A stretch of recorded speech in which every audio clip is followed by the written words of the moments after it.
Dance like the flame, sing like the nymph, run like Hermes, move forward.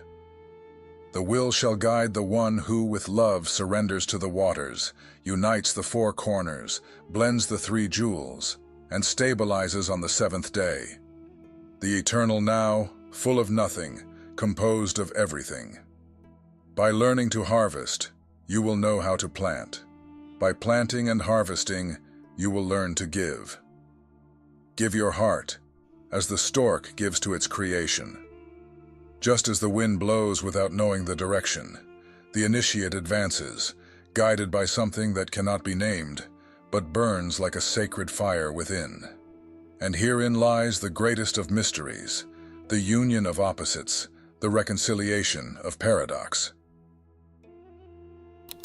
The Sphinx's riddle is not solved with words, but through the experience of profound balance. Know thyself, declared the Temple of Delphi, and this is the portal. But what does it mean to know oneself? It is not merely to contemplate one's deeds or to bask in successes. To know oneself is to descend into the depths of one's being, where primal fears and uncontrollable impulses dwell, and to understand that they, too, are expressions of the All. The one who dares to face themselves discovers that the Sphinx is not a monster to be defeated, but a mirror to be deciphered. Its stone eyes reflect what we most deny, our essential duality. The initiate who deciphers this enigma realizes that matter and spirit are like two wings of the same bird. To fly, both must beat in harmony. Virtue lies not in renouncing the body, but in divinizing it. It is not in denying instincts, but in sublimating them. Light does not eliminate darkness, but transfigures it, making it an ally. That is why sages say that enlightenment is a path of integration, not escape. In the heart of the initiate, eternal virtues bloom like a sacred garden. Compassion emerges as a delicate flower, nurtured by the acceptance of others' pain. Justice grows as a sturdy oak, balancing chaos and order. Beauty shines like a star, reminding us that the divine is present even in the simplest forms. But no virtue is greater than courage, for without it, none of the others can manifest. Courage allows us to face the Sphinx, to cross the desert of unconsciousness, and to endure the heat of transmutation. The union between spirit and matter is, ultimately, the realization of the alchemist's great work. They did not seek literal gold, but the purification of the soul through matter.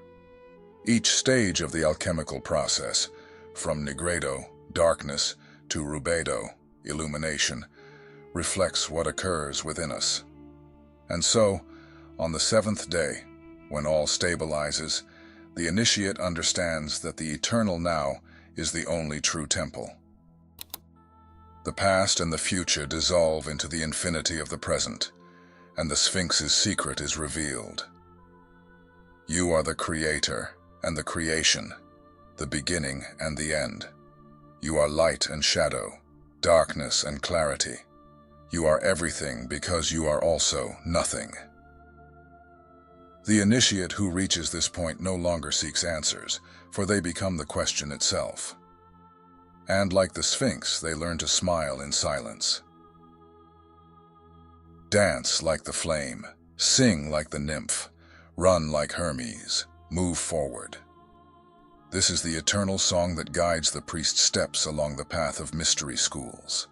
A journey not only physical but spiritual and eternal, traversing the temples of Egypt as one traverses the corridors of the soul.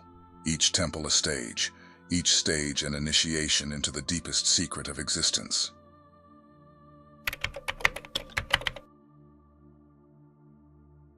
The priest's journey begins in Abydos, the sacred ground of Osiris, the god of resurrection. Here the initiate faces the greatest mystery of all, death. Not physical death, but the death of the ego, the illusory identity that binds them to the limitations of the material world. Abydos is not merely a place of learning, it is a portal to a new perception of existence. In the Temple of Seti I, the priest navigates narrow corridors symbolizing passages through the soul. At the temple's heart lies the Osirian, believed to be where Osiris eternally regenerates. Here, the initiate partakes in a ritual confronting their mortality. Lying in a sarcophagus, symbolizing Earth's womb and Osiris's tomb, they hear low chants echoing like whispers from the underworld. They are guided to reflect on all they fear losing: possessions, identity, passions.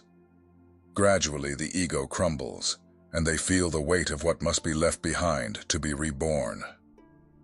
Emerging from the sarcophagus, they are greeted by torchlight and the temple's inscription: "From dismemberment arises unity. From chaos emerges order." They learn that death is purification, shedding the unnecessary so the true self may emerge.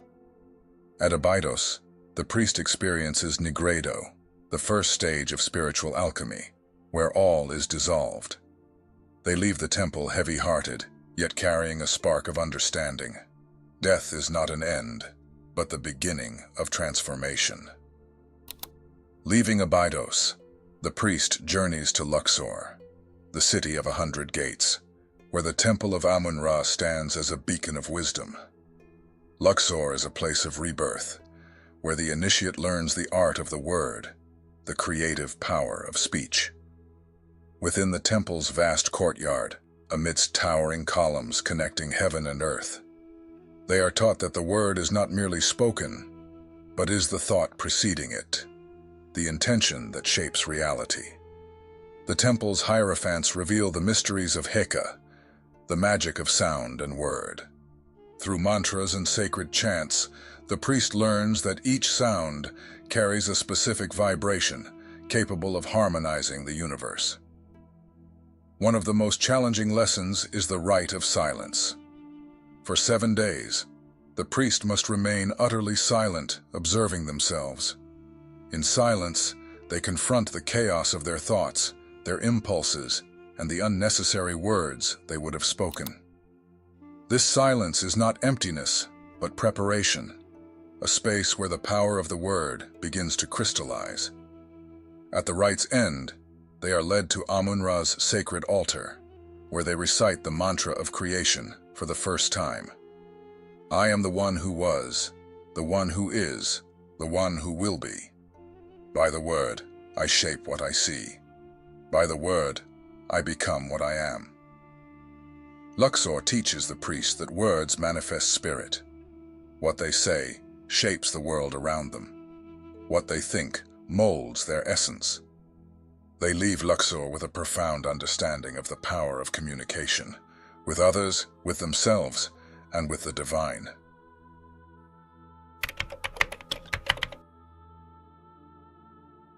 After understanding the power of the word in Luxor, the priest continues to Karnak, the largest temple complex in Egypt, dedicated to Amun-Ra, Mut, and Khonsu. Here, they enter the heart of creation, the place where the cosmos is organized through the harmony of the elements. Karnak is not just a temple. It is a replica of the universe, carved in stone and light. The priest begins their journey through the vast open courtyards, where the wind blows incessantly, each gust seeming to whisper the secrets of the air. Here, they are initiated into the element of air, representing thought, inspiration, and the subtle movement of the mind. They learn that air is the divine breath that gives life to the world, but also the veil that can obscure truth when stirred by the ego. Moving forward, the priest reaches the sacred lake, where they contemplate the still waters. Here, they are initiated into the element of water, symbolizing emotions and the fluidity of life. During the nights, they meditate under the starlight reflected in the lake, learning that waters must be deep and calm to reveal truth. They are taught to flow with emotions, not repressing them but also not being swept away by their currents. In the inner courtyards of the temple, they encounter the altars dedicated to fire. Here, They are initiated into the element of fire, the symbol of willpower, passion, and transformation. They participate in a ritual where they light a flame with their own hands, using ancient techniques. Fire consumes but also purifies, and the priest learns that their will is the force that transforms potential into reality. Finally, they arrive at the colossal stone columns supporting the temple's roof. Here, they are initiated into the element of earth, representing the physical body, stability, and connection to the material world. The priest must carry heavy stones over a short distance, feeling the earth's strength in their body. They learn that the body is not a burden, but a sacred vessel for the spirit.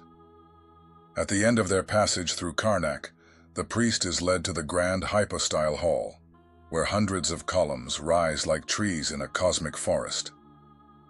There, they receive the final lesson. The elements, though distinct, are one in the ether. They learn that harmony among the elements is the foundation of all creation, both internal and external. They leave Karnak with a new understanding. The universe and the human being are reflections of one another. Internal balance creates external harmony, and internal imbalance is the root of all disorder in the world. From Karnak, the priest travels south to the Temple of Horus at Edfu. This is where the initiate learns to awaken spiritual vision, symbolized by the Eye of Horus, the Ujat. Edfu is the temple of deep perception, where the inner journey reaches new levels of consciousness. In the main courtyard, they encounter a monumental statue of Horus as a falcon. The priest is guided to meditate before the statue for hours, contemplating the meaning of the falcon's piercing gaze. They are taught that the Eye of Horus is not merely a symbol of protection, but a metaphor for total vision, physical and spiritual, conscious and unconscious. The first stage at Edfu is learning to observe. The priest is trained to notice subtle details around them, from the movement of leaves in the wind to the expressions on people's faces. They are taught that what they see in the external world is a reflection of their internal world. The second stage is introspection. The priest enters the temple's inner chamber, where a polished mirror is strategically placed. They must gaze at their own reflection for long periods, reflecting on what they see. Here, they confront their own shadows, flaws, and hidden virtues. They are taught that true vision begins by looking within. Finally, the priest is led to the hall of the Ujat, where a hierophant initiates them into the mystery of the Eye of Horus. As part of the final ritual at Edfu, they participate in a ceremony where their eyes are blindfolded for an entire night, symbolizing the darkness of ignorance. At dawn, the blindfold is removed, and they witness the first ray of sunlight entering the temple, symbolizing spiritual awakening. The lesson at Edfu is clear. Spiritual vision is not something granted, but something cultivated. The Eye of Horus does not open without effort. It requires discipline, introspection, and the courage to see beyond appearances.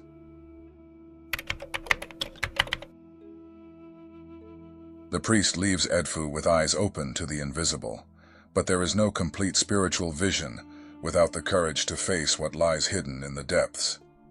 Thus, the path leads them to Kom Ombo, the temple of dualities, where Sobek, the crocodile god, and Horus, the falcon god, share the same sanctuary. Here, light and shadow coexist side by side, reminding us that the divine is as vast as it is contradictory. The priest arrives at dusk as the golden sky heralds the meeting of day and night. The temple's columns, standing like pillars of the world, reflect on the Nile, revealing forms that dance between beauty and terror. The atmosphere seems to whisper, "Embrace what you fear, for therein lies your strength." The learning in Kom Ombo begins with confrontation. The priest is led to a hall adorned with carvings of Sobek and Horus. They must sit in meditation, facing the crocodile statue with serene eyes, reflecting on the aspects of themselves they most fear or reject. Sobek, with sharp jaws and a voracious gaze, represents primal instincts, untamed desires, and the raw force of survival. Horus, with open wings, symbolizes the illuminated mind, clarity that transcends fear. The priest learns that both are necessary. The crocodile holds the strength that sustains life, while the falcon shows the path to soar beyond limitations. On the final night in Kom Ombo, the priest is taken to a ritual by the riverbank. There, they submerge themselves in the dark waters of the Nile, a symbolic act of accepting and purifying their shadow. Emerging from the water, they understand that the shadow is not to be destroyed but integrated.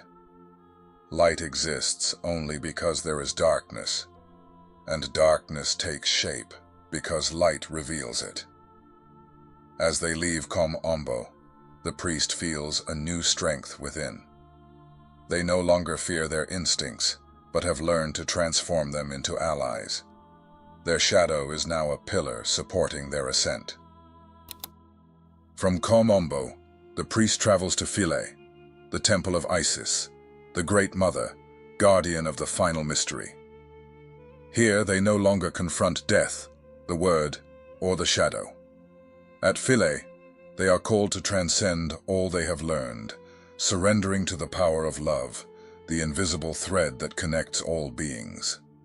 The temple of Philae seems to float on the waters like a living mirage.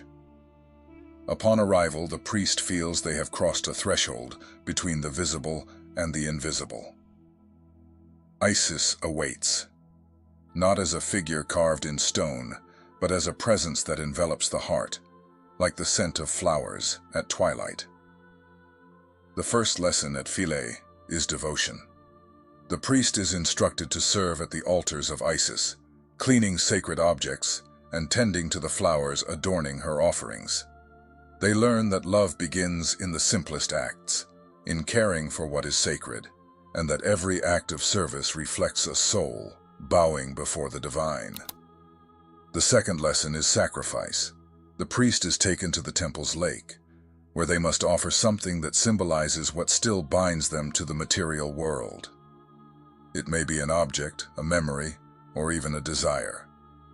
They release this into the waters, learning that true love requires not possession, but release. Finally, the priest is led to the innermost chamber of the temple, where a hierophant guides them in deep meditation.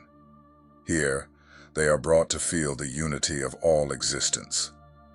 Isis is not only the divine mother, but the very womb of the cosmos, the space where all is born, grows, and returns. The priest is instructed to repeat softly, "I am the child and the mother, the beginning and the end. I am everything and nothing, separate and united." At dawn on the final day, the priest witnesses the sun rising over the Nile, its rays touching the waters, as if Ra himself blesses the temple.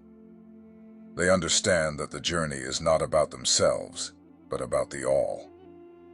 They become an extension of Isis's love, an instrument of universal compassion.